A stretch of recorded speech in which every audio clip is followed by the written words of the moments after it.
Good evening, everyone. Gordon Cussy coming to you live and unscripted. And I see Danny Copeman's already here. He just put up a message. Bonsoir, Gord. J'ai mon café. I have my coffee et j'attends avec impatience. And I am impatiently waiting. I didn't make you wait long, I don't think. It is dead on. Now it's 10:16. I think I started bang on 10:15 p.m., which was the time I scheduled this for. Candy the Wonder Pup is here. As always, pawing all over me because she's getting one of her favorite bacon treats. So sit, shake a paw. Speak, speak, speak. Give me a good one. Speak, speak, speak. Yeah, she's more into chuffing tonight. I like it when she gives me a good, loud, piercing bark. Anyway, God bless everyone. Good to have you here. Good to have you here, Danny. And again, today it's the Wednesday night stream, Wednesday, the 9th of October, 2024, 10:17 now, my time, Eastern Standard Time, Toronto, Montreal, New York, Florida, where Hurricane Milton is apparently now making landfall as we speak in places in and around Sarasota. I'm expected to make a run at, I think, the Tampa Bay and Orlando areas. I haven't been following that hurricane that closely. It's a little far removed from me, but I want to apologize firstly for my stream of my last one 2 nights ago, my Sunday night stream. I was all over the place, just not in the best headspace, not very focused, and that tends to be my one. I tend to ramble and go all, I always make this motion. I go all over the place. I'm going to try and be a little more focused tonight by talking about why it's so difficult for me personally to let go of the COVID era. And I think in broad strokes, the majority population, certainly in my sphere, in Canada. And I imagine this is similar for people all across Canada, all across the United States, all across the Western world. I think there's a tendency among a lot of people to want to forget about everything that happened during the COVID era, that they want to treat it as something of a bad dream and let it disappear into the ether and kind of forget about it.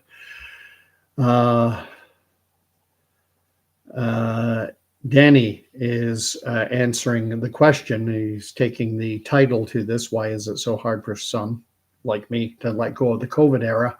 And he writes that it's because it signed Canada's death. I'm assuming you meant to continue with death warrant. I don't know if that's in fact the case. If that's what you intended to write, you ended it with it signed Canada's death. ... I want to start off by talking about the fact that, I'm 58 years of age. And so in a fashion during my lifetime, I consider there to have been three major events, probably more than that, but certainly three that stand out in my mind. And the three events that stand out in my mind are: one happened when I was very young, when I was 2 years of age, it ramped up, and that would be the Vietnam War. And so I kind of became, there's this word sentient, where you become aware of the world around you. And that starts, sometime around, 3, 4, 5, 6. You become more and more aware of the world around you. So I wasn't very much aware of the goings on with the Vietnam War. A lot of what I've learned about it, even though it happened during my lifetime, is retrospectively by reading news and history. And you talk about a deceptive war that took place.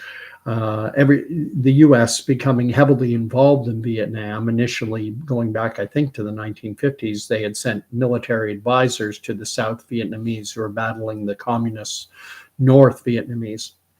But the event that basically served as a catalyst to spur the United States into going more or less whole hog into that conflict was something referred to as the Gulf of Tonkin incident, where some U.S. advisors apparently came under some degree of fire, but a very low level skirmish was blown up into a major incident, the Gulf of Tonkin incident, and the reporting of it led Americans, by and large, to support, or if not to support, at least to accept the necessity for the United States to become heavily involved in that war.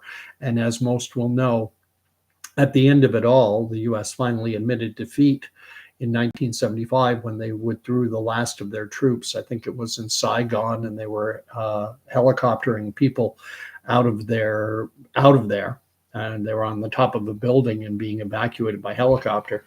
By the time all was said and done, there were over 50,000 U.S. servicemen who had been killed. And the whole rationale for that war, what was promulgated in the media, was that it was what they called the domino effect. And the domino effect stated that if South Vietnam was to fall to the communist North, that dominoes would start falling, and eventually all of Southeast Asia would turn communist. You'd see Malaysia, you would see Singapore, you would see South Korea. Dominoes would fall, and the entire Southeast Asia would be a communist holding.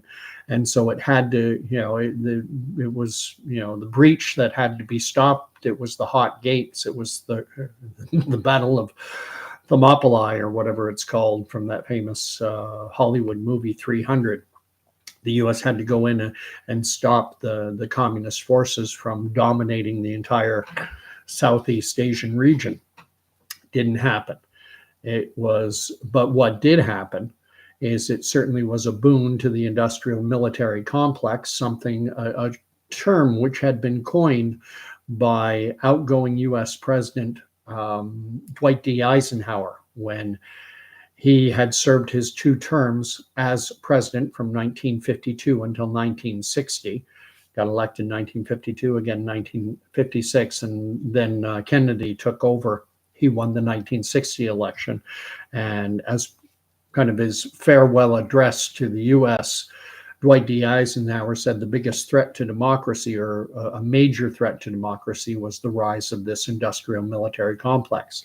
And the Vietnam War certainly was a boon to the industrial military complex. But I don't think that was the only thing that wasn't the only reason for their, promulgating that conflict and blowing it up.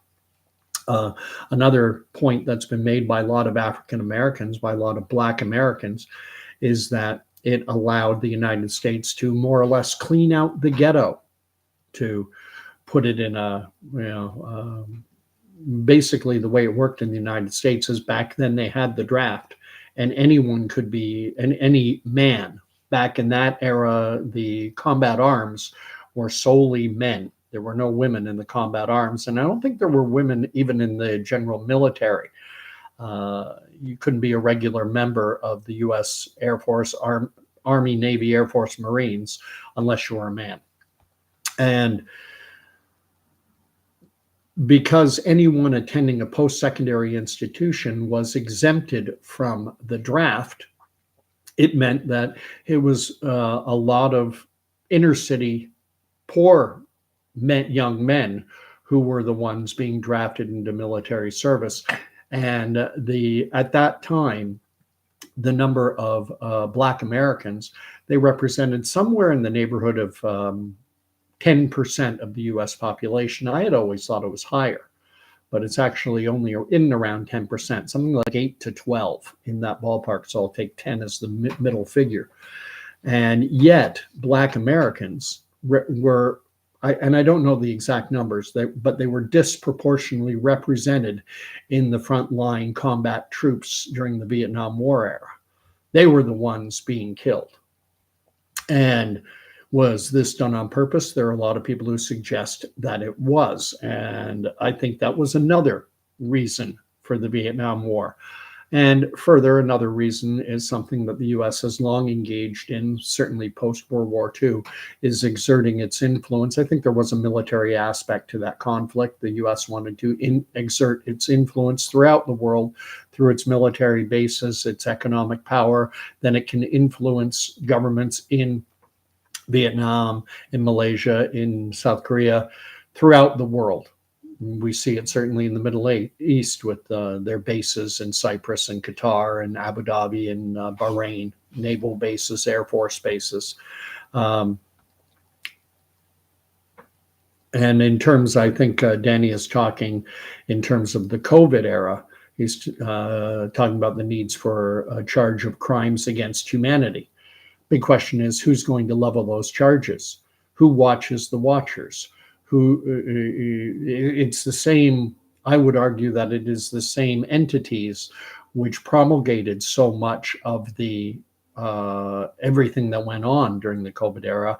They are the same entities that we would look to under our current system to prosecute things like crimes against humanity. Who watches the watchers? And that's a familiar bromide. That's not mine. I didn't invent that. I invent very little. At any rate, so there's one big one that happened as I was just a very young child. And I was living in New York and New Jersey at the time of the Vietnam War. We actually moved back to Canada in 1975 as that Vietnam War was ending. I don't know exactly when the Vietnam War ended. Got to remember, I always forget to change from top chat to live chat. Bang, live chat. Just in case I don't like to miss any of the messages being put up. Danny's the only one commenting right now, but I do see there are others watching, so you're welcome to fill up the live chat. It animates me. I appreciate it. I love the engagement. I get the endorphin rush that I talk about so often, the dopamine, that little happy drug that happens in your brain when you're engaged with on digital platforms like this. Anyway, the second event, I was not just a little kid anymore. I've got Mish Christie has shown up. Good to see you, Mish. She's writing, I agree, never forget. That's the problem. People forget and make the same mistakes again. Well, the second major event that happened, and again, I'm saying there are many more, but these are the principal ones, the main ones, the ones that I focus on. And the second one is 9/11. And that was 2001. So I was in my 30s when this happened. I turned 30 in 96, so I would have been 35 when the whole 9/11 fiasco was foisted upon us, and we were told to believe that Osama bin Laden, operating from caves in Tora Bora Bora, wherever, Afghanistan, that was simple flip phone style cell phone technology, that he was able to subvert the intelligence apparatus of the entire Western world and was able to coordinate the hijacking of airplanes and everything that went on that day when 3 planes hit buildings in the United States, the Twin Towers of the World Trade Center and the Pentagon, and then another plane crashed in Pennsylvania. Building 7, I think it was 45-story office building in the World Trade Center complex, which is it's a whole complex series of buildings. The Twin Towers were the main ones, and then there were a number of smaller ones around them. This 45-story building that never got hit by anything just collapsed in on itself like a perfect example of what a planned demolition is supposed to look like. And I was all over that one and recognized basically pretty much immediately that very night I was watching the news coverage of that event. And it was during when George W. Bush, president at the time, was sitting at Booker T. Elementary School somewhere in Florida, where everyone in the world knew that he was going to be. The whitehouse.gov website that morning had listed President Bush's itinerary for the rest of the day. So anyone in the world who wanted to know where George W. Bush was going to be on the morning of September 11th knew that he had a event happening at Booker T. Elementary School. He was in a classroom. I don't know what grade, doesn't matter. He was sitting down and they were discussing a reading program. And while he was there, it was already known that one plane had struck the towers, or one of the towers. And then while he was sitting there, that's when the second plane hit. And that was when one of his advisors, Andrew Card, or Andy Card, as he's sometimes called, leaned over into Bush's ear and started whispering in his ear. And you saw Bush just nodding his head. And at the time, watching that being reported on in the evening after I'd gotten home from work, I turned and said, he knows. He already knew. He knew this was coming. And having that realization very early on, it made it much easier to be eyes wide open about everything. I remember very well the events of that day. It was a Monday morning. I was working for a technology company in downtown Toronto at Yonge Dundas in one of the Toronto Eaton Centre buildings, not in the Eaton Centre itself, but Cadillac Fairview, which owned and maybe still does own the Toronto Eaton Centre. They had 3 skyscrapers attached. And I worked in one of them right on Yonge Street. I think the address was 200 Yonge Street. Doesn't matter. What happened was we were looking at the internet, trying to get news from CNN.com and other sites like that. But back in the early days of the internet, when streaming video was very poor and everything was very glitchy, there was a lot of lag, there was a lot of latency in the internet. There wasn't much coming out. And I had a sales meeting that with a client of our company's at something like 9:15 in the morning. And so I decided to walk down to the meeting. The meeting was down at in the Bay Street area. And I went and I met with a client. And when I got into their offices, everyone was gathered around the reception desk where someone had they had a clock radio that was just tuned to a local news story that was reporting on things. And I remember hearing something about the National Guard or military being sent to like the Sears Tower and to other prominent buildings across the United States, and military jets being scrambled to protect U.S. airspace. It was very much chaos. And so I'm listening at the reception desk, and the woman with whom I was to have my meeting, she came out, and I asked her, I said, do you still want to do this? And she said, you're here, we might as well. So we went down the hall, we went to a conference room, and I was just telling her about some new services that our company was offering to our clients. And the meeting lasted 20 minutes, 20 minutes. And then I came out, and once again, I congregated with everyone was standing around this reception desk and this little clock radio listening to the news. And finally, someone, I don't know who, came out of an office down the hall, and he walked out and he said, screw this, I'm going to a TV.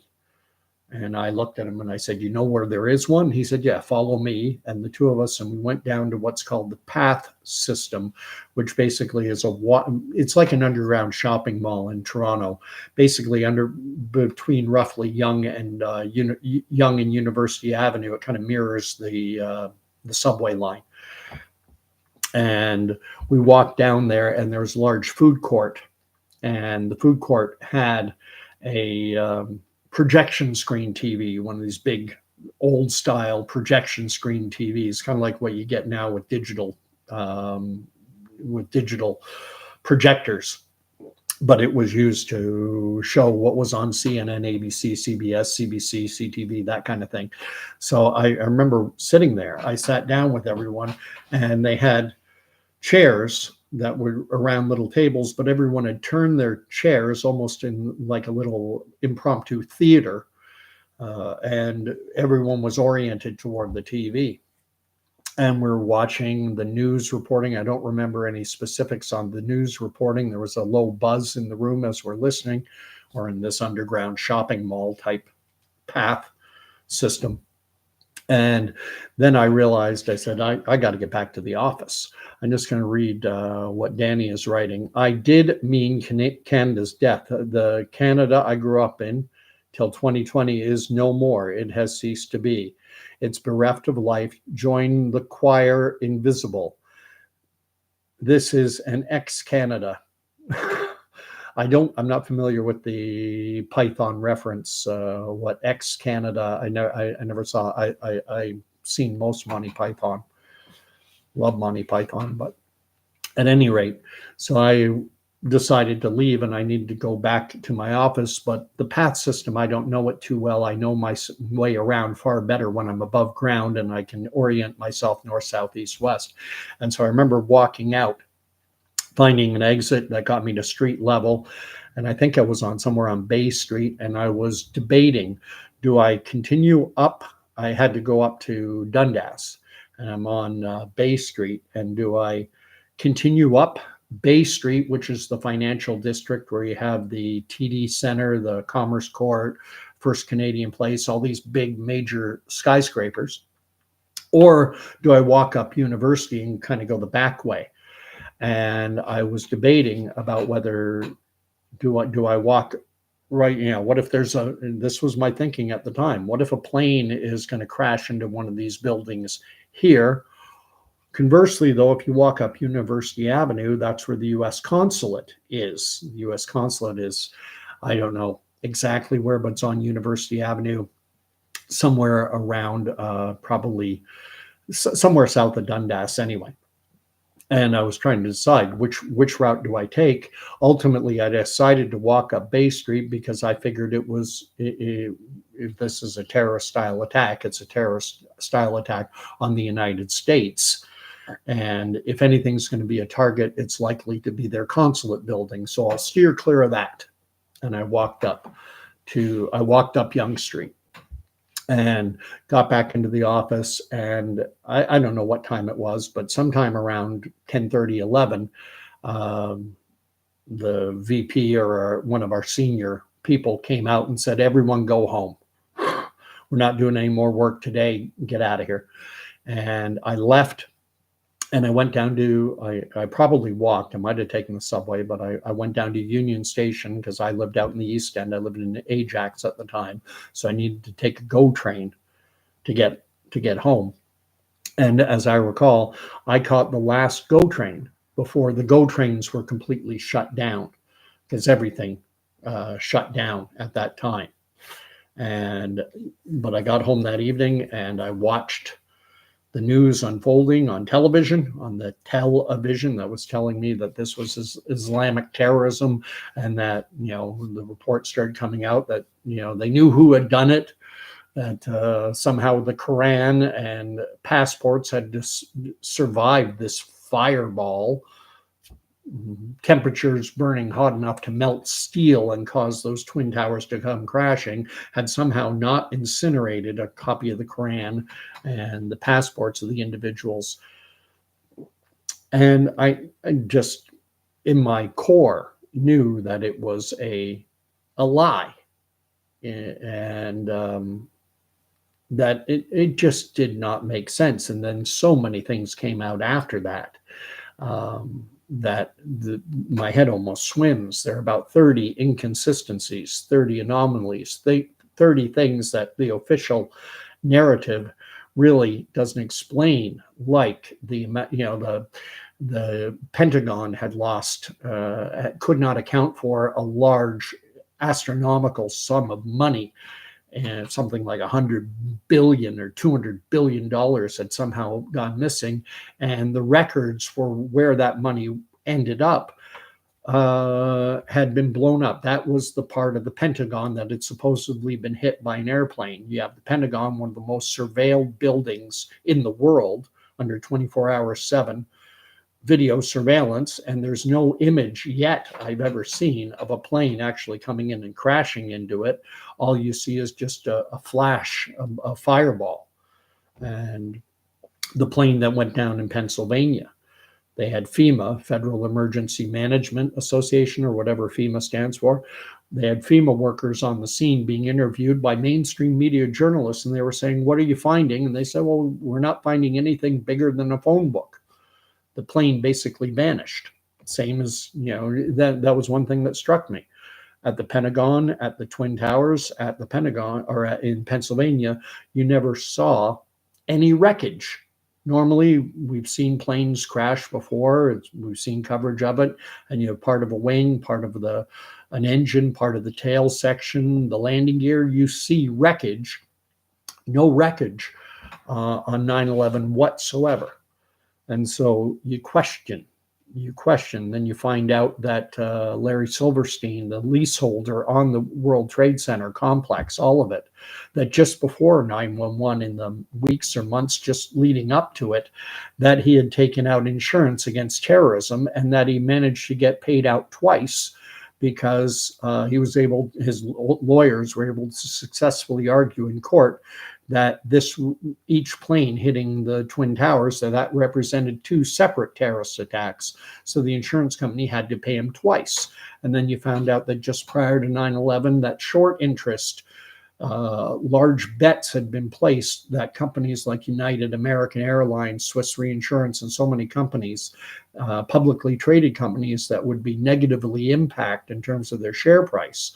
Huge bets were placed that their stocks were going to tank, and suggesting foreknowledge, and so much more. So much more. The fact that even 60 Minutes interviewed FBI agents who had sent it up the chain of command that there are individuals down here in Florida who are training on Muslim individuals, Middle Eastern gentlemen are down here in Florida learning how to fly airplanes, but on simulators, but they're not interested in landing. They just want to learn how to fly. And it's almost like, okay, you're setting up the narrative. So much happened that day that just doesn't add up. And as I say, at the end of the day, I came up with at least 25, 30, something like that, questions that just don't line up, where the official narrative has holes in it. If it was just one or two, you could put it down, pardon the profanity, but I would put it down to shit happens, stuff happens, mistakes happen. But when it gets up to 10, 20, 30, and that number of mistakes, that number of questionable circumstances, then you start to go, no, there's something far greater going on here. Let me just catch up. He said, with terms ex-Canada, the Python pun had to do with the parrot sketch. You are looking at an ex-parrot. I remember the sketch well. He is deceased. He should be 8 feet under, pushing up the daisies. Danny writes, inside job, commonly held belief. I certainly think that within the United States, one of two possible things happened. Either one, they knew it was coming and they got out of the way, which is basically my opinion of the October 7th. But I also think it's entirely possible that there were elements within the U.S. intelligence community, certainly, who abetted things. Why were no planes scrambled when the transponders on the jets that had been supposedly hijacked, when they lost communication with them? Why were no F-14s, F-16s, F-18s? Why were no jets scrambled to intercept and fly alongside them? That standard operating procedure, we learned that when Payne Stewart's Lear jet, his private jet, went, it lost cabin pressure, is the story. And so it was flying on autopilot, and they didn't know if it would land in a populated area. And within 15, 20 minutes, the U.S. military had fighter jets flying alongside of it, and with instructions that if it was to hit a populated area, they were to shoot it down. As it turned out, Payne Stewart's plane tragically crashed in a desert, unpopulated area, and no need to shoot it down. But everything was just put down to an intelligence failure or a mistake or an operational failure. So many operational failures that it boggles the imagination. Danny's writing that BBC claimed that that Building 7 collapsed. Yeah, that's a famous video where they're standing there and they're talking, and you can see in the background, you see the skyline of New York City, and they're announcing that we've just received word that Building 7, part of the World Trade Center complex, a 45-story building, has just collapsed. This would be the largest building in a city like Omaha or Boise, Idaho. And then, oh, wait, there, you see it going down now. And they were broadcasting live. Well, How did you know it was going to go down? If was this planned, the planned destruction of, and that leads to the question of that plane that crashed in Pennsylvania. Was it intended to hit Building 7? Was it intended, was it not supposed to crash in a field in Pennsylvania? Was it supposed to hit something else? And then there were the anthrax letters that most, even those who are into the conspiracy theories around 9/11, a lot of people have forgotten that in the wake of 9/11, they brought out this Patriot Act, which increased the tools of the U.S. surveillance state on the population. And it was called the Patriot Act. And as it was working its way through the Congress, through the House of Representatives and the Senate, that the U.S. Congress got inundated. Senators and members of the House were receiving letters laced with deadly anthrax. And the letters were written very much to make it appear as though they were from Islamic extremists. Praise be to Allah, Arabic writing, and all the like. But then they reportedly came out and said that the anthrax apparently has a genetic signature and you can trace the origins of it. And they said that the anthrax that had been sent in these anthrax letters originated at a U.S. Army base. And then the individual who was in charge of kind of the caretaker of that anthrax, I think his name was Zax, Z-A or Z-A-C-K-S. He committed suicide. And so that kind of killed that investigation. Yeah, so many things happened that day that were eye-opening. I had another thought in my head, and now I've forgotten what it was about 9/11, but so much on that day. And in the time afterward, then you had in Baltimore, which is just basically a suburb of Washington, D.C., you had an ex-U.S. military member and his son, I think. The two of them were shooting people randomly. You had almost this terrorizing the population with the anthrax letters, with this gunman shooting people in Baltimore. And then you have this piece of legislation, the Patriot Act, winding its way through, and eventually George Bush signed it into legislation. So it was just a crazy, crazy time.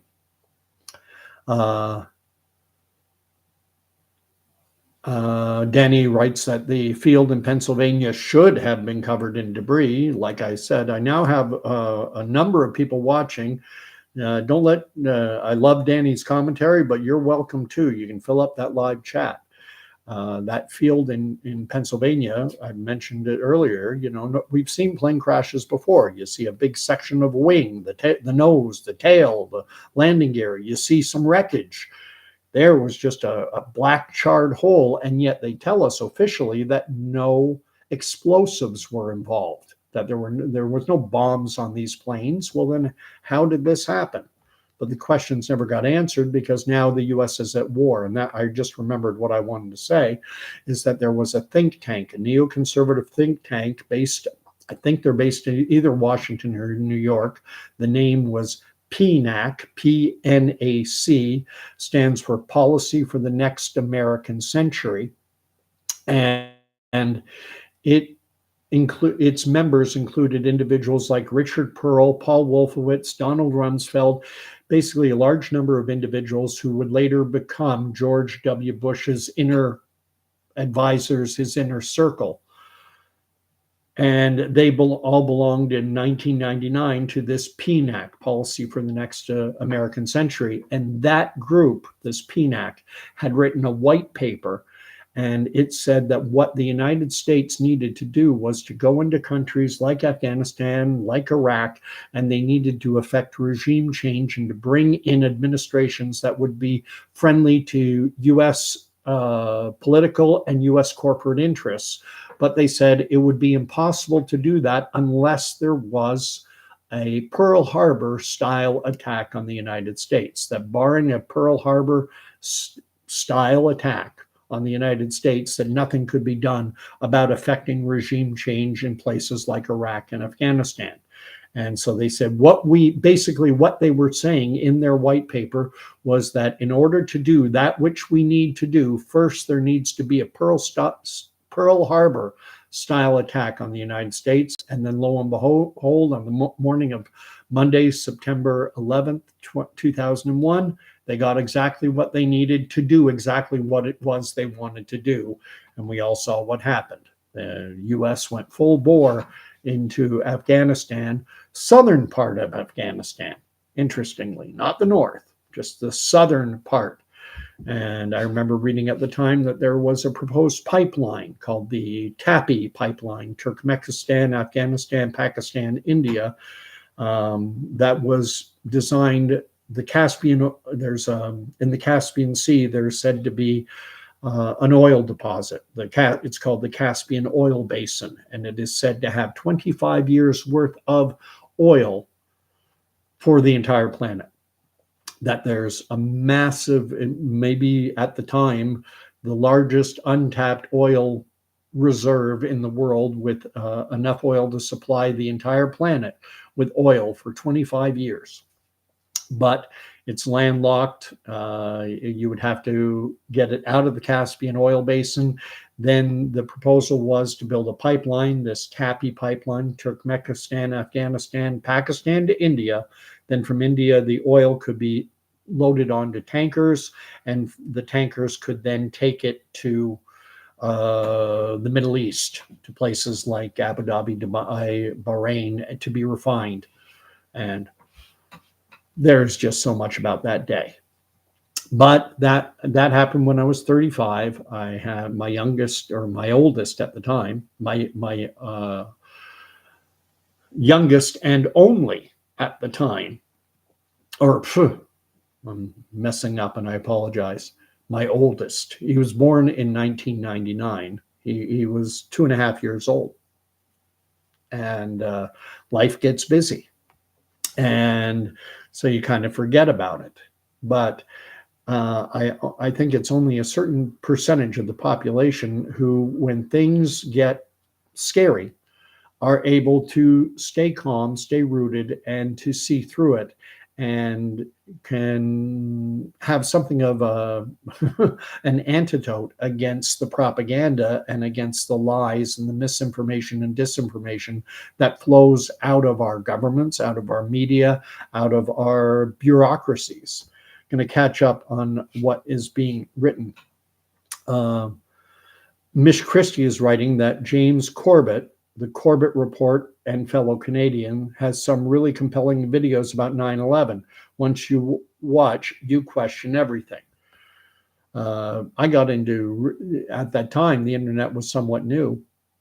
And I started watching a major website that I was going to repeatedly was whatreallyhappened.com, because I was convinced that so much of what was coming across the mainstream media outlets, from CBC News and everyone else, was they weren't reporting. They were simply saying, what do you want us to tell the unwashed?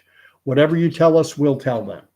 And no journalism, no investigation, no back checking, just propaganda on steroids.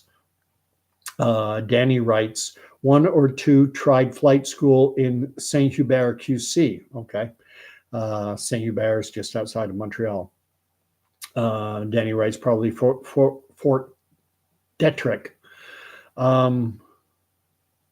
And Danny writes, some people are wired to run toward gunfire. Some are not. I am not. Go in the opposite direction. So at any rate, when 9/11, so we've had the Vietnam War era, and I learned so much in school and on my own about the lies of that era. Then I lived really firsthand the whole 9/11 psychological operation. So when COVID came along, I think it's almost a triggered response. I immediately started to question things, and there were so many anomalies, so many things that just did not add up about COVID. But the thing is, and the point of this video is to talk about how now it's 2024, And more or less, for the last 2 or so years, things have been pretty much back to normal. I mean, we still get reporting on COVID, it's background noise, it's not impacting our daily lives, really. Maybe if you work in the healthcare sector, but for the majority of the population, COVID doesn't really affect us anymore. So let's just forget about it and let's just, let it go. And I cannot let it go because I saw what happened. It's almost like, can we get people to believe that the North Vietnamese, this tiny little sliver of a nation in Southeast Asia, that it can turn the entire Southeast Asian region, Cambodia, which did fall eventually to communists, but also Malaysia and then Singapore and South Korea. Can this one tiny little sliver of a nation, can that they make the entire Southeast Asia turn communist, maybe even Pakistan and India and the like? And they got a good chunk of the population to believe that. Then on September 11th, 2001, they got a lot of people to believe that Osama bin Laden from a cave in Tora Bora, Afghanistan or whatever, with a little Nokia flip phone style cell phone could subvert all the world's intelligence agencies and hijack planes and crash planes and do all this and then send anthrax letters and all this other stuff. Well, a good chunk of the population believed that. And I'm sure the intelligence apparatus around the world, that they're learning as they go, okay, how much further can we push it? What worked? What didn't work? Then we get the COVID era, and you talk about, wow, what people were willing to believe. Social distancing. Keep 6 feet away, 2 meters from your fellow human beings, and that'll keep you safe from a deadly viral pathogen that's going to cause Canadians to be lining up 10 deep to get a bed in ICU or critical care. And the population believed it. And this is where it gets so difficult to let go of it, is seeing how easily people bought into all this. I have to be careful with this because YouTube is all over any station that talks about COVID and about medical misinformation and yada, yada, yada. And we got so much medical misinformation foisted on us by the mainstream media that YouTube never censored it. They would allow Joe Rogan, they claimed that he was taking horse paste, and that was allowed to go on. That was allowed to be disseminated on social media platforms like YouTube and Facebook and the like. You could lie and say that Joe Rogan was taking horse paste, even though he was not. He was taking the human formulation of a drug called ivermectin. But the CNNs and the ABC, NBCs, the mainstream media and the social media outlets allowed that disinformation, those lies, that propaganda to go out that said that ivermectin is universally veterinary medicine. That there, Dr. Sanjay Gupta, why are you doing this, Joe? Why are you taking horse paste? He wasn't taking horse paste. So many lies and after lies, but people bought it. People bought it. And now that everything has simmered down and life has returned largely to normal, a lot of people are like, well, why can't you just let it go? And the reason that I believe others have such a difficult time letting go is that the same people saying, well, just forget about it now, they're the same people who went along with everything, who got the sign on their lawn saying, I got the shot. They're the same people who were calling up and ratting out their neighbors if they happen to have a backyard party and had more than 5 people or whatever the number was in the area you were. COVID was such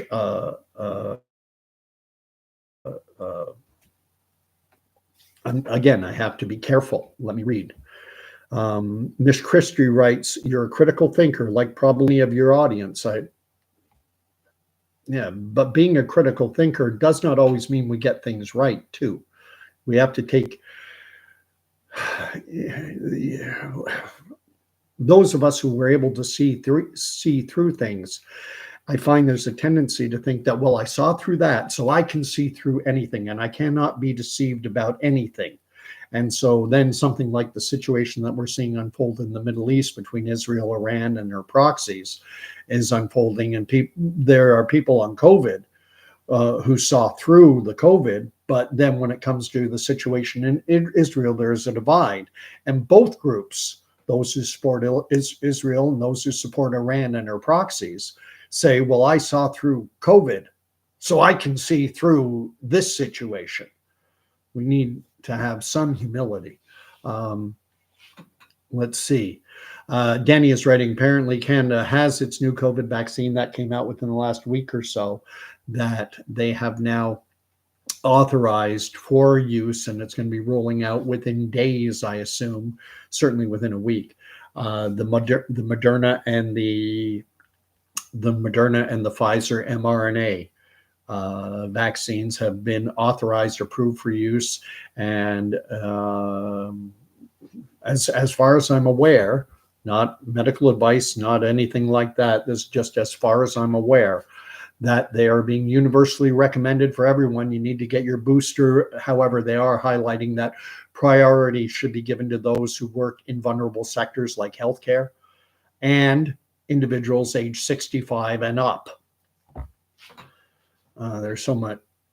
And I can't let go of the COVID era because I think the powers that be learn so much about how far they can push things. And I'm wondering how long it's going to be until the next, call it a psychological operation, call it whatever you like, how long until the next one? And how am I to deal with people, individuals who are so easily fooled, easily manipulated, easily triggered to turn on their fellow human beings and to sell them down the river?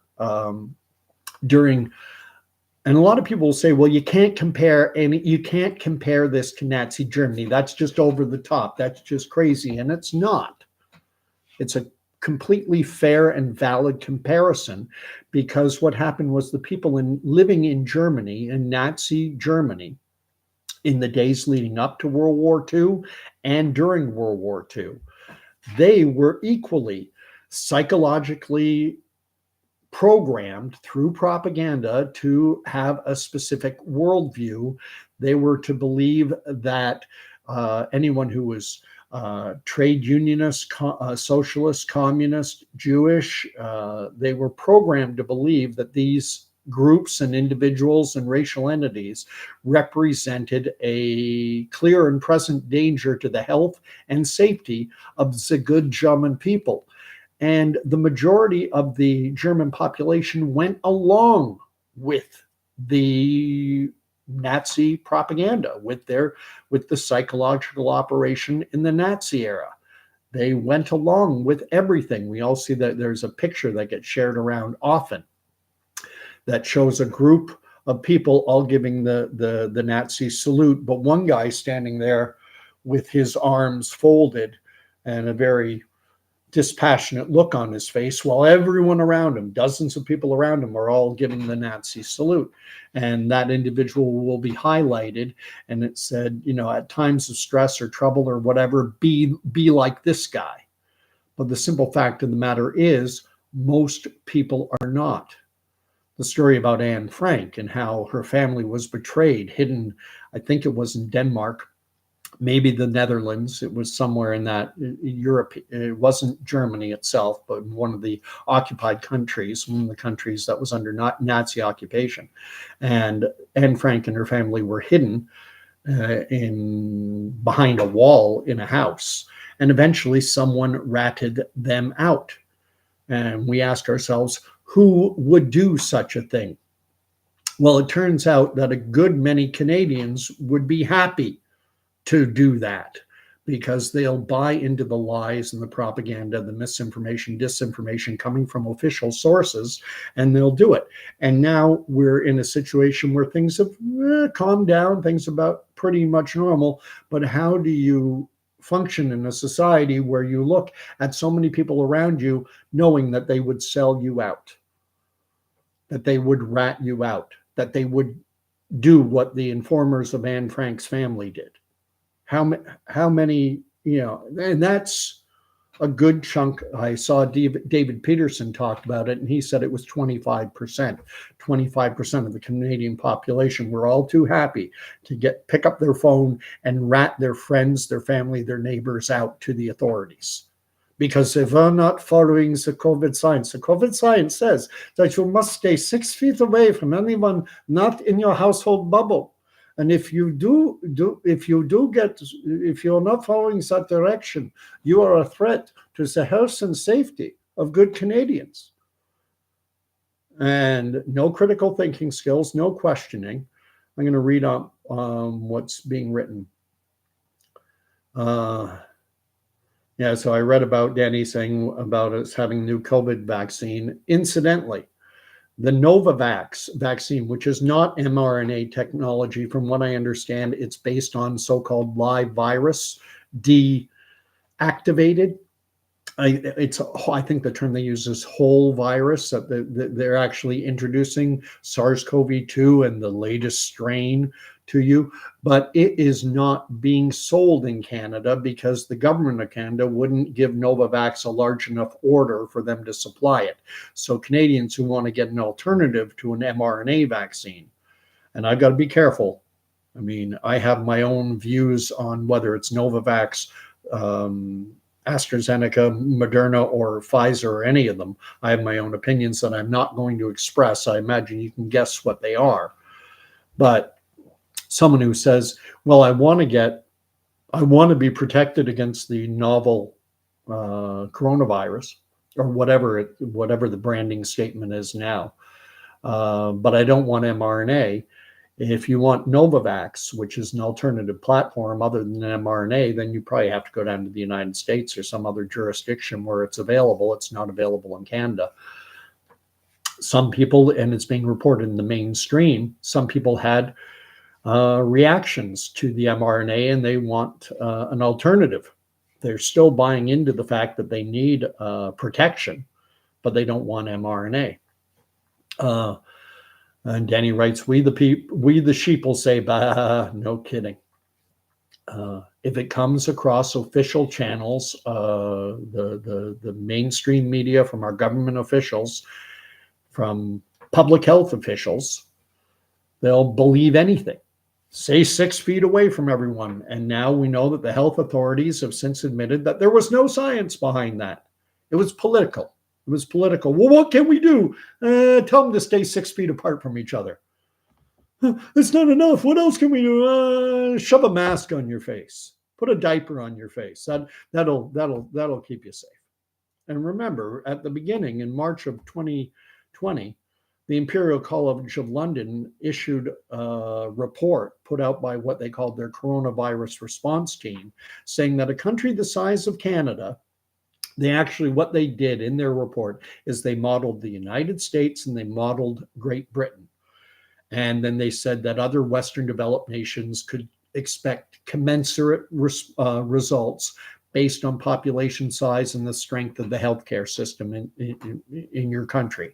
And for the United States, they were predicting in the first year, as a direct result of COVID, 2 million deaths if nothing was done. If we do nothing, 2 million people are going to die. That's what the Imperial College of London said about the United States. Do nothing, 2 million people will die.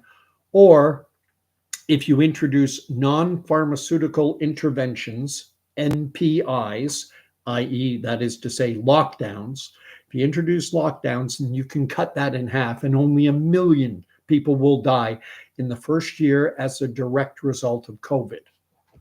And then that's where we got into this. Now we got this 6 foot that they've now since admitted, well, there was no science behind it.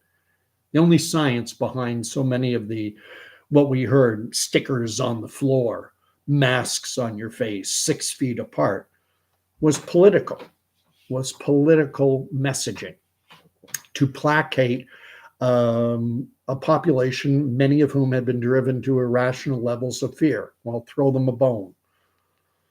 And it's hard to let go.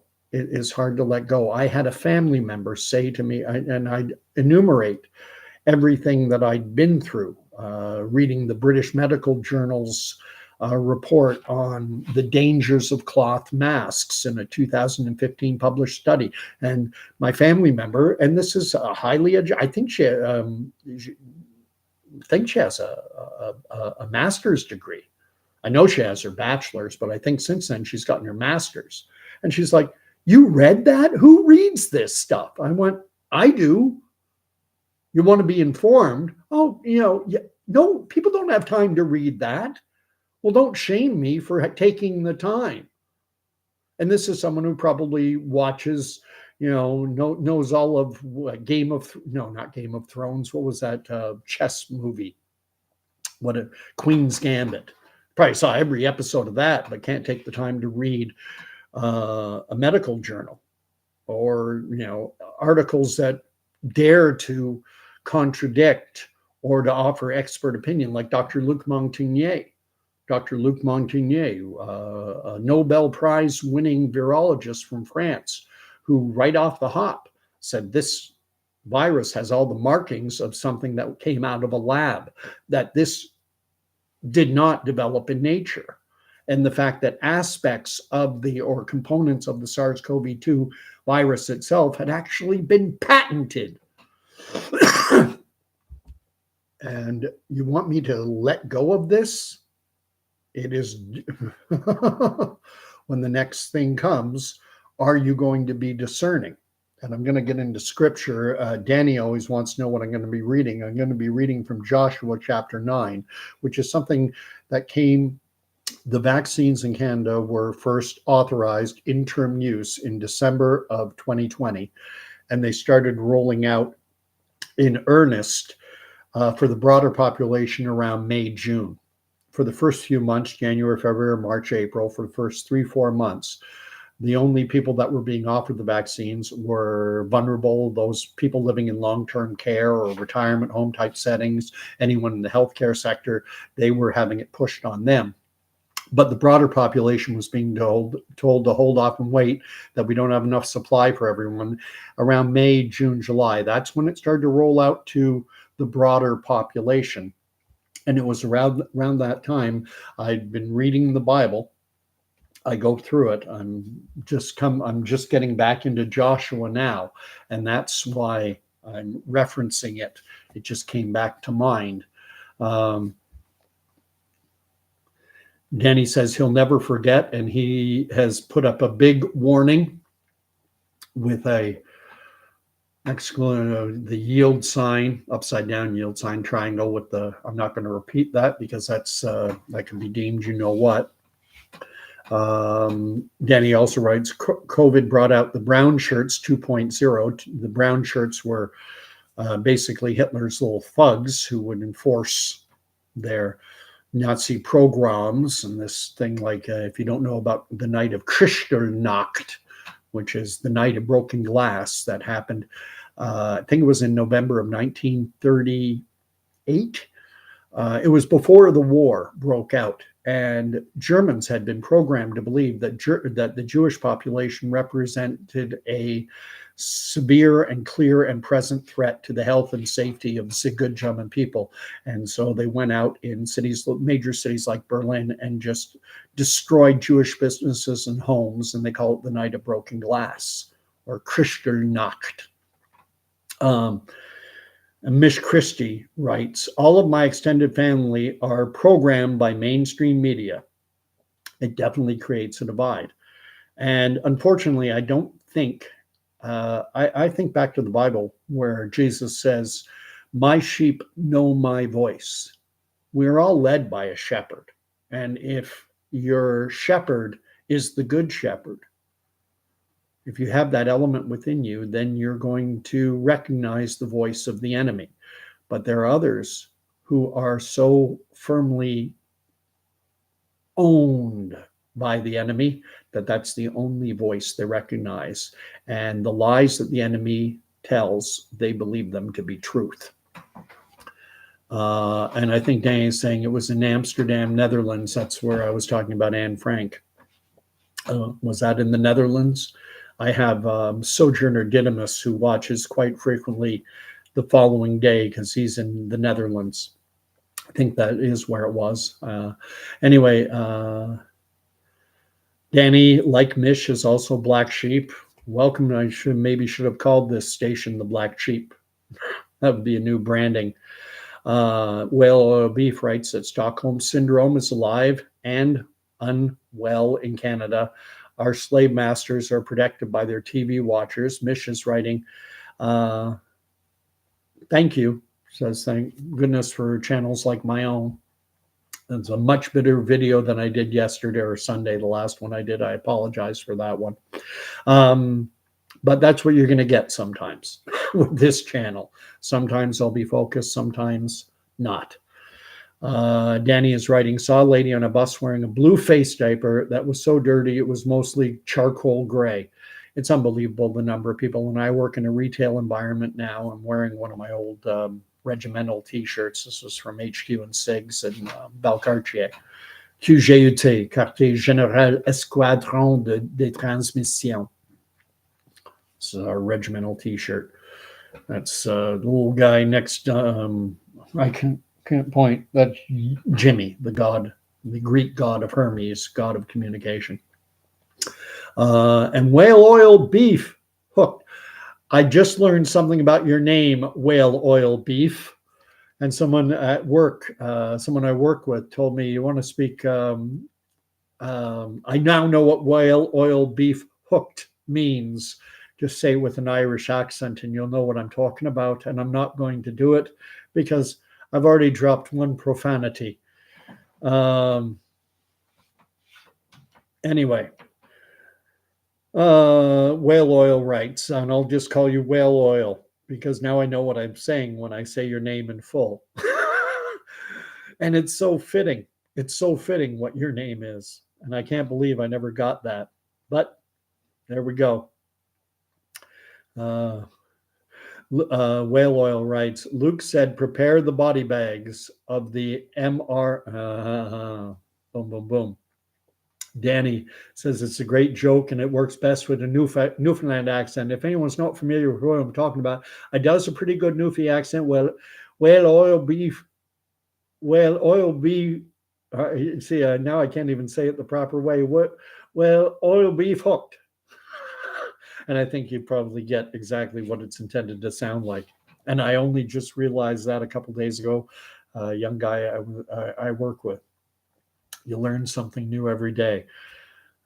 It's like that guy, Michael Hunt. And you don't know. And if you don't know that one, I'm going to leave it alone.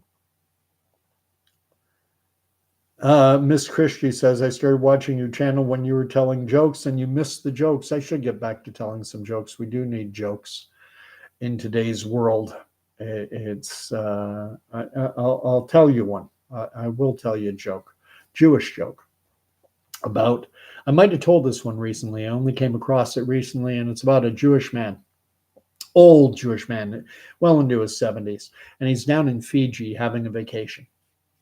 And so he finds, he's down on the beach. He finds that proverbial lamp, rubs it, and out pops the famous genie, and the genie grants him one wish.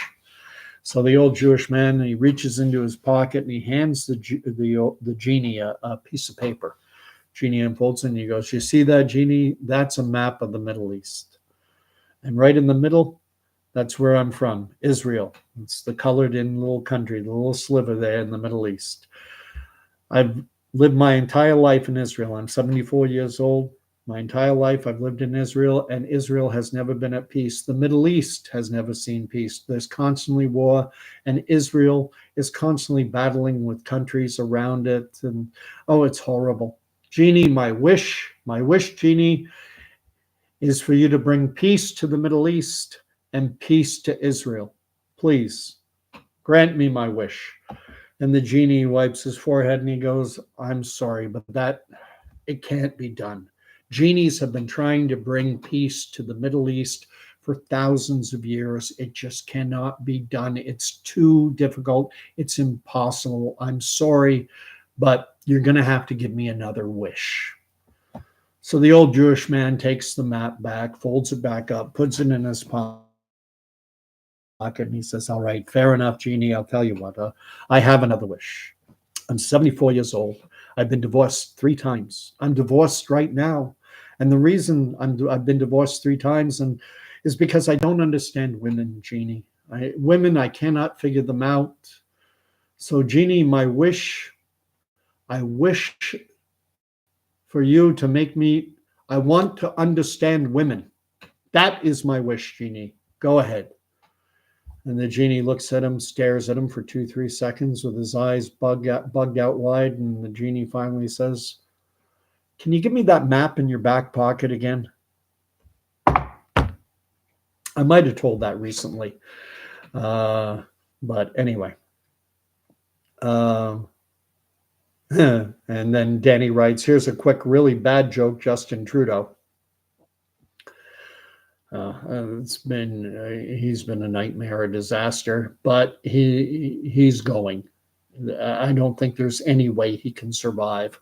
And I don't think there's any way Pierre Poilievre can lose the next election. And I'm starting to think that there may be a hope that we could see a successful vote of no confidence.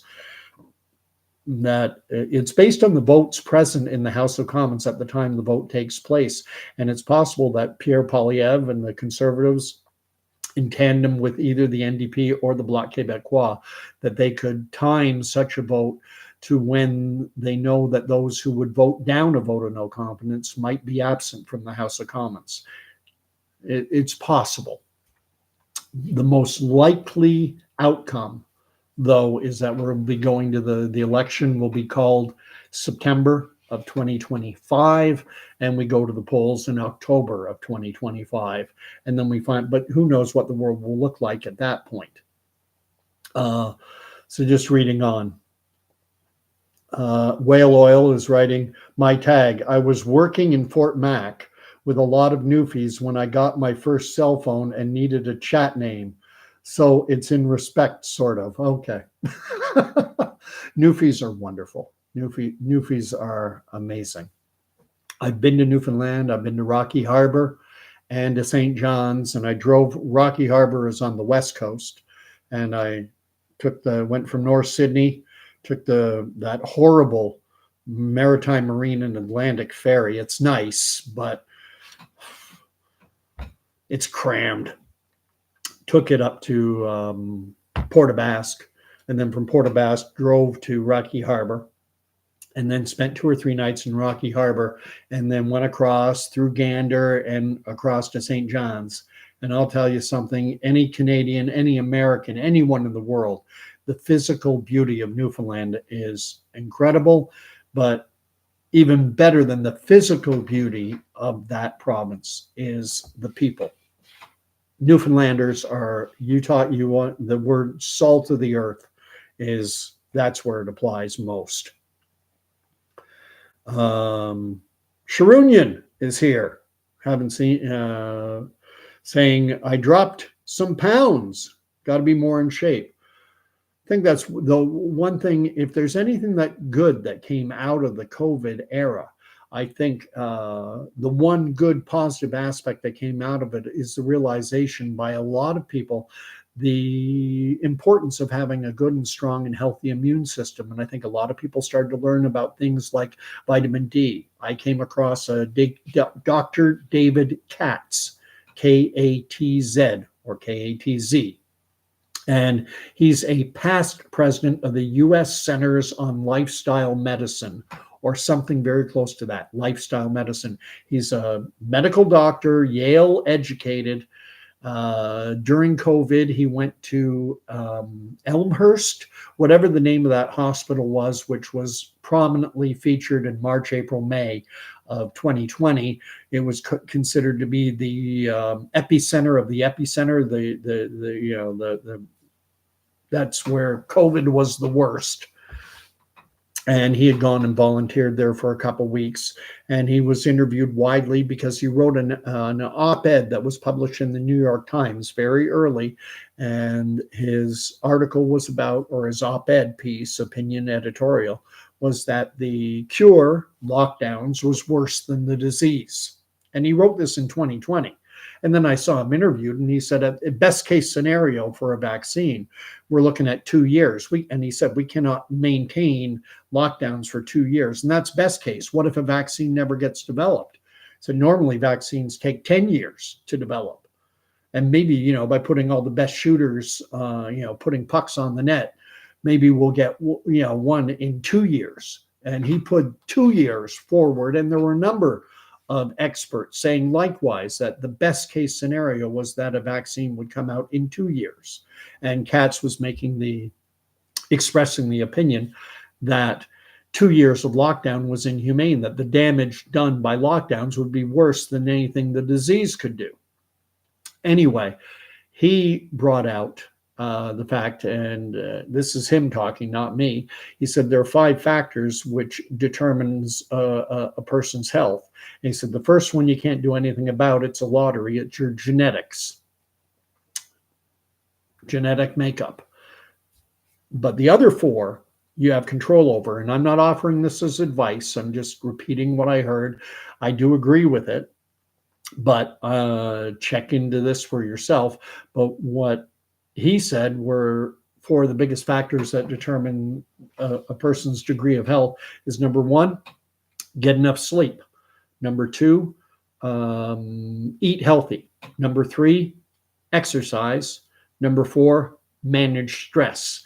And he said if you do those 4 things well, then if you get enough sleep, eat well, exercise, manage stress, that you're going to be far healthier. And that's the best thing that I think came out of COVID, is that people started to recognize that, boy, because it was out there genuinely being reported that the people being most likely impacted by COVID were individuals with so-called comorbidities, people who had conditions like diabetes. And there's an epidemic of diabetes in today's society because they stick sugar into everything.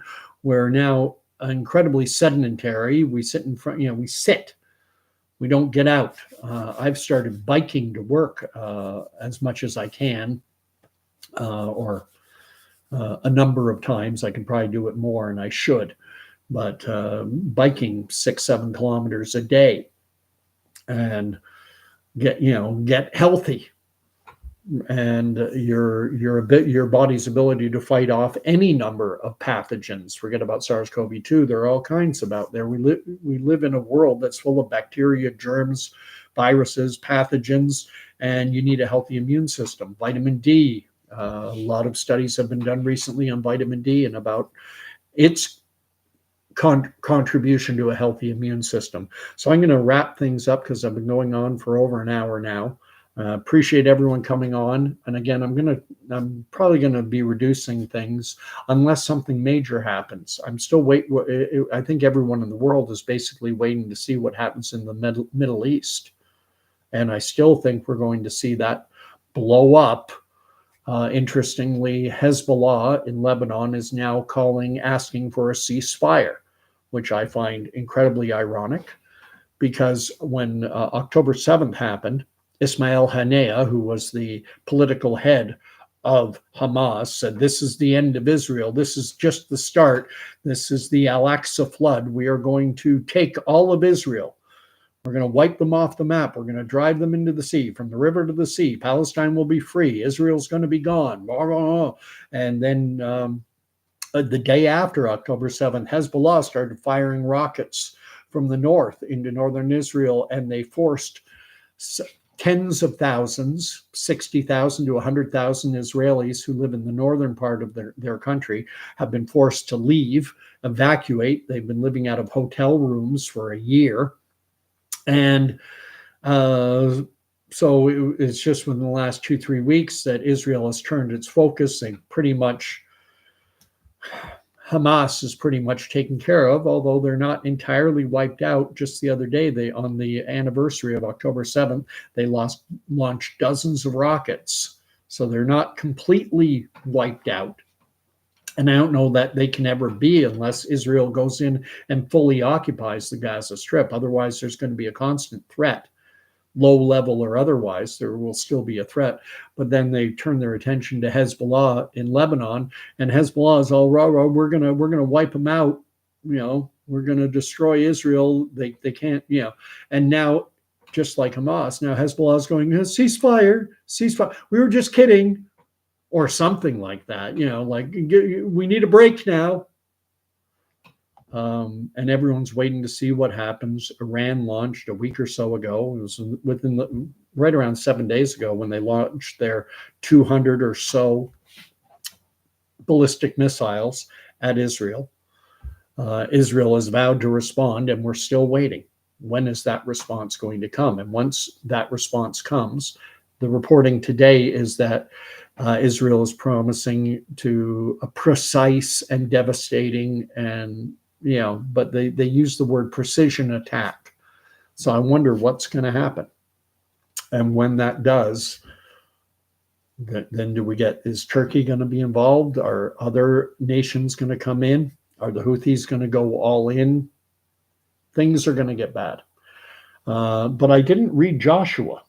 And I want to end this off by reading scripture. But let me read what's being said by Whale Oil. He's writing, during the COVID-19 period, police were too busy enforcing legal policies to give out traffic violations. Now they're back to traffic violations. And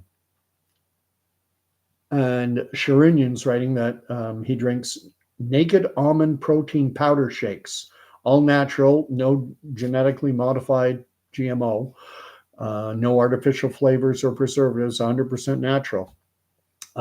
One thing, I've got it right here. That's what I take. I'm not advertising for this. Okay, I get nothing for it, but this was recommended to me as a way to combat inflammation when I had my sciatic nerve was driving me crazy, and it worked. Turmeric.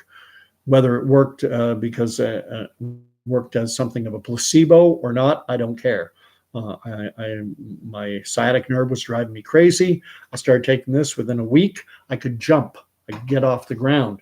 And so whether it was the placebo effect or the genuine anti-inflammatory properties of turmeric, I'll take it. And the other one I take is magnesium, because I find I cramp up now. My feet, my legs, I get a lot of muscle cramps now, things like my hamstrings and groin, that they tighten up. Since I started taking magnesium, that hasn't happened. Again, maybe it's the placebo effect. But I am reading Joshua. Mish Christie talks about what's happening down in Florida with the hurricane down there. It's crazy. And there's all kinds of story. Many of my viewers, many of you guys watch Vincent Rhodes' Coffee with Jesus, and he's talking about. Check out his channel. He's talking about weather modification and all kinds of things that I think most of us tend to, if we don't believe it completely, I think most of us acknowledge the possibility at minimum. Whale Oil Beef thinks they, quotes, are teaching Florida a lesson over their COVID-19 response. Many will know that Florida was one of the most, if not the most, libertarian state where, hey, do what you do. Look after yourself. Look after yourself. If you don't want to take that's cool. And now even that state, the state of Florida, their Surgeon General for the state of Florida, I think you'll have to check into this. I want to word it exactly right, but I believe he's calling for mRNA COVID vaccines. I believe he's calling for them to be removed completely from the market. I remember I shared it on my Facebook timeline, but I have to be careful in terms of how I frame it. I'm not recommending that. Check into what the Surgeon General for the state of Florida is saying. Mish Christie says, with respect to turmeric, that there are a lot of scientific studies. I've actually never read them.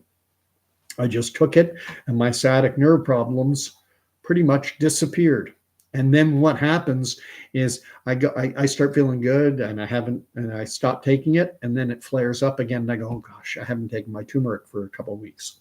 Anyway, chapter 9, Um, the book of Joshua. So this is the first book after the Pentateuch. The first 5 books of the Bible are called the Pentateuch. That's Genesis, Exodus, Leviticus, Numbers, Deuteronomy. Those first 5 books of the Bible are presented as having been written by Moses. That Moses, those are sometimes referred to as the books of Moses. Joshua is the first book after that. Moses did not get to lead the people of Israel into the promised land. It was Joshua, son of Nun, who led the Israelites into the promised land, into Canaan. And they had enormous success. God was with them. God delivered the nations, the Canaanites, into their hands. And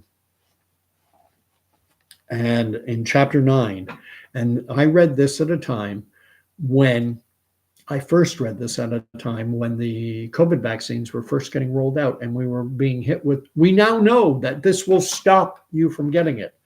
We've now, I remember Rachel Nadeau on MSNBC saying that, the virus stops with each vaccinated person. And, she's an authoritative person. She's got a huge platform on MSNBC, and this was everywhere. This is our return back to normal. Here we have evidence. Well, here we have Joshua and the Israelites also being offered evidence, proof, definitive proof of things. So, chapter 9, book of Joshua. When all the kings who were beyond the Jordan, in the hill country and in the lowland, all along the coast of the Great Sea toward Lebanon, the Hittites, the Amorites, the Canaanites, the Perizzites, the Hivites, and the Jebusites heard of this, they gathered together with one accord to fight Joshua and Israel. When they heard of this, when they heard of Joshua conquering places like Jericho, I don't know how many hundreds of thousands, I think it's 500,000-600,000 Israelites, something of them nomadic people, were now moving into the land of Canaan and accomplishing military victories, and it was scaring the peoples in Canaan. And so they gathered together with one accord to fight Joshua and Israel, Israel meaning the Israelites. Verse 3, but when the inhabitants of Gibeon heard what Joshua had done to Jericho and to Ai, they, on their part, acted with cunning and went and made ready provisions and took worn-out sacks upon their asses and wineskins worn out and torn and mended, with worn-out patched sandals on their feet and worn-out clothes, and all their provisions were dry and moldy. And they went to Joshua in the camp at Gilgal, and said to him and to the men of Israel, we have come from a far country, so now make a covenant with us. So they've come dressed very shabbily, worn out clothes, dry, moldy provisions, sandals all worn, wineskins bursting, mended. And they told them, we have come from a far country, so now make a covenant with us. But the men of Israel said to the Hivites, perhaps you live among us. Then how can we make a covenant with you? They said to Joshua, we are your servants. And Joshua said to them, who are you? And where do you come from? They said to him, from a very far country your servants have come, because of the name of the Lord your God. For we have heard a report of him, and all that he did in Egypt, and all that he did to the 2 kings of the Amorites who were beyond the Jordan, Sihon the king of Heshbon, and Og king of Bashan, who dwelt in Ashtaroth. And our elders and all the inhabitants of our country said to us, take provisions in your hand for the journey, and go to meet them and say to them, we are your servants. Come now, make a covenant with us, make a deal. And then they said, here is our bread. It was still warm when we took it from our houses as our food for the journey on the day we set forth to come to you. But now, behold, it is dry and moldy. These wineskins were new when we filled them, and behold, they are burst. And these garments and shoes of ours are worn out from the very long journey. So the men, meaning the men of Israel, partook of their provisions. They looked at the evidence presented by these Gibeonites. They partook of their provisions and did not ask direction from the Lord. That's verse 14, chapter 9, book of Joshua. So the men partook of their provisions and did not ask direction from the Lord. So in the context of when I was reading this back in 2020, late 2020, early 2021, there was all kind of evidence being produced by the media, by the television, by our health authorities, all kinds of evidence that indicated, hey, roll up your sleeve. Just as now, here we have the Gibeonites showing their evidence, and the Israelites partook of their provisions and did not ask direction of the Lord. They didn't pray. They relied on their own understanding. And Joshua made peace with them and made a covenant with them to let them live. And the leaders of the congregation swore to them. That's the reading of the word. Thanks be to God.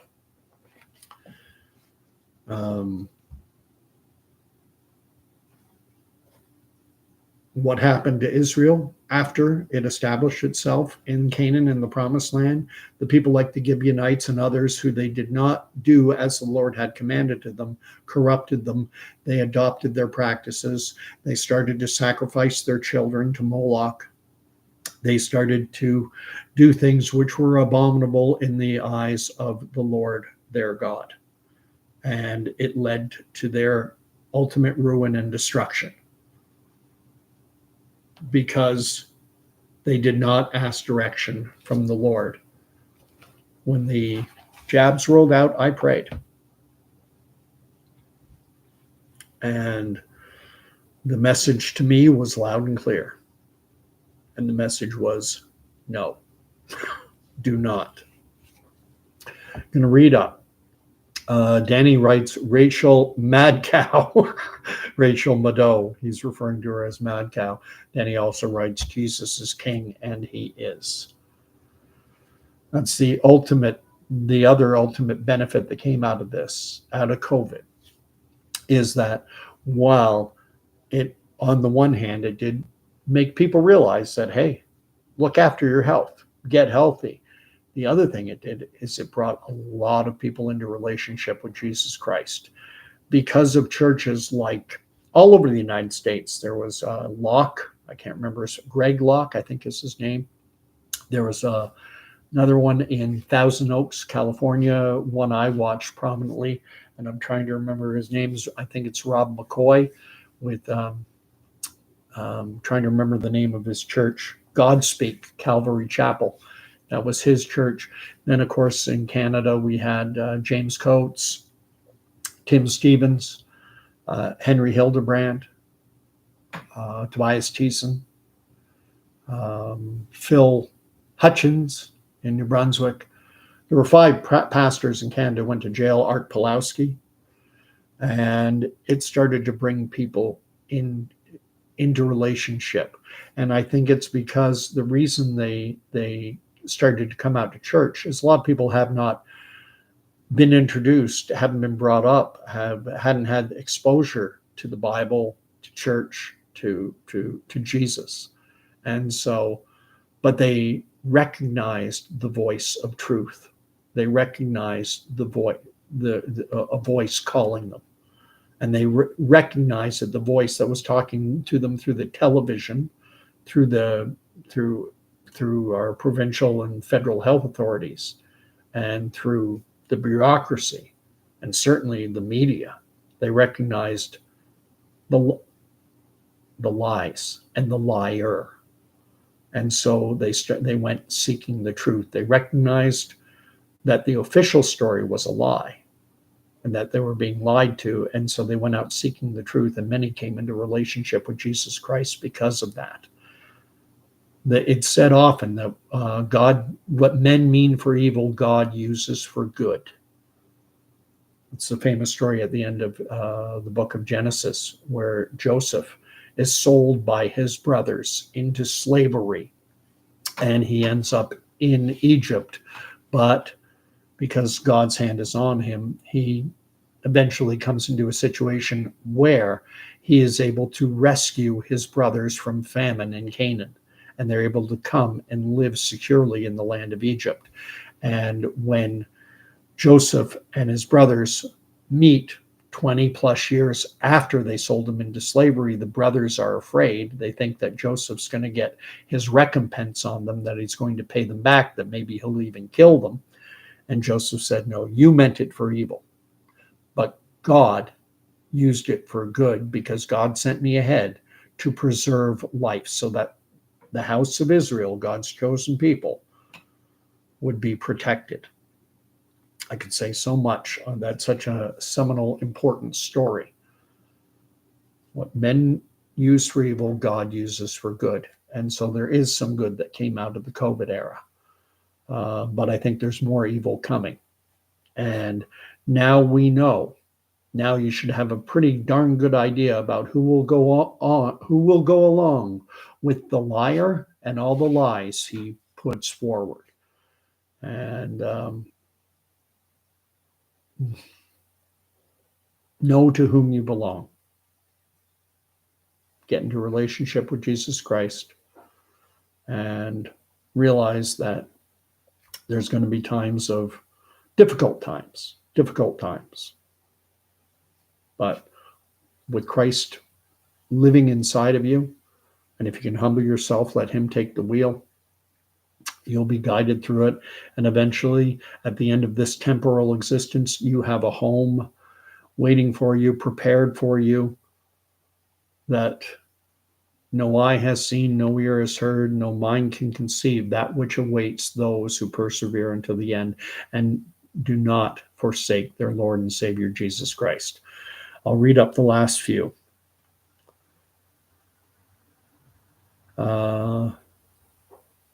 Sharunian's asking my thoughts on Chris Brown. I don't have any because I'm not familiar with the story. I'll read up on it after. Mish Christie writes, the church builds strength and community. They don't like that. Oh, yeah. When churches were precluded from gathering, March, April, and then, couldn't even gather outside. Couldn't have more than 5 people gathering outside in early 2020. Then the George Floyd incident happened in Milwaukee, was it?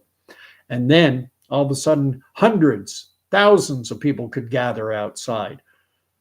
But churches were still, Tim Stevens, pastor of a Calgary church, his congregation met outside Ralph Klein Provincial Park, or Ralph Klein City Park in Calgary, and they sent drones to spy them out. But if it had been a George Floyd BLM gathering protest, well, that's fine. Just don't gather to worship the King of Kings and the Lord of Lords, the name above every other name. Oh, you're not allowed to do that. But if you want to gather in large numbers to protest, something that happened in a different country, the George Floyd incident, oh, well, that's okay. These are the contradictions that, the sheeple, that those sheep who don't have the right shepherd, who are following the false shepherd, who are following the one who was a liar and a murderer from the very beginning. They chose to follow him instead of following the capital HIM. And we are to gather. Read Hebrews chapter 10. I've got it highlighted in my Bible. We are to gather. Hebrews chapter 10. Where is it? I have it highlighted in this copy of the Bible. Here it is. Chapter 10, verse 23. Hebrews chapter 10, verse 23. Let us hold fast the confession of our hope without wavering, for he who promised is faithful. And let us consider how to stir one another to love and good works, not neglecting to meet together, as is the habit of some, but encouraging one another, and all the more as you see the day drawing near. And again, the word of the Lord, thanks be to God. They didn't want us meeting together, unless it was to protest BLM. That's okay. But to worship Jesus Christ, no, forbidden.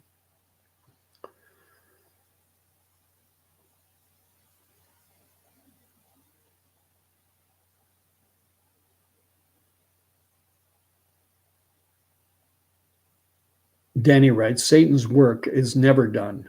He takes no days off, nor should we. The closer you get into relationship with Jesus Christ, it's a walk. And there are times of doubt. There are times of uncertainty. This is part of our fallen, broken human nature. But the closer we get to Jesus, Satan starts looking elsewhere. He starts looking for the low-hanging fruit. So get into relationship. And Sharunya is saying it was in Minnesota where George Floyd died. Milwaukee, Wisconsin, Minnesota. I'm in roughly the same geographic area, but I was off. Thank you. Anyway, God bless. Thank you for watching. I've gone on for over an hour and a half. I will end it the way I like to end it. But first, I'll remind you, thank you for the thumbs up, everyone. If you haven't subscribed, you're welcome to. I should mention that a few times during the stream, maybe, but whatever the case. So may the Lord bless and keep you. May the Lord make his face to shine upon you, and may the Lord grant you peace, and he will. So, and Whale Obese not commenting more because I'm wrapping up, and I am. Have a great night, all. We'll see you Sunday, unless something major happens between now and then. God bless. Thank you too, Miss Christie and Danny. Night all.